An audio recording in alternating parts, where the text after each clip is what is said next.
Предимството на апаратура Аурум е, че могат да се определят индивидуалните биоритми при човека.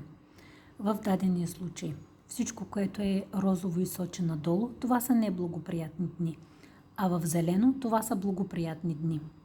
Но ако имаме дни в тъмно розово, тези дни трябва да бъдат с повишено внимание, т.е. резервните сили на човека са много отслабнали, той трябва да се почива, да не предприема важни неща. За жените е особено важно, например, да разберат кога е вероятно да заченат момче или момиче.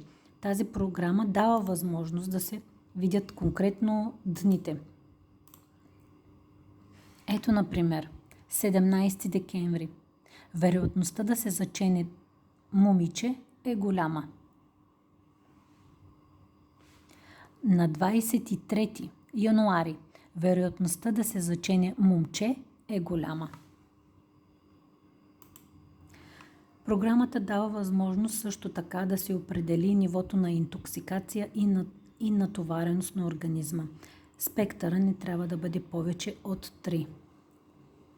Да вземем, например, 20 януари следващата година. Тази черта сочи много надолу.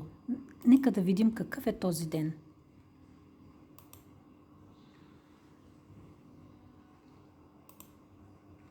Ето виждаме. Резервните сили на човека са много слаби, така че той трябва да се стои вкъщи, да медитира, да бъде обгрижен с позитивни хора. Въобще трябва да е в усамотение или в медитации.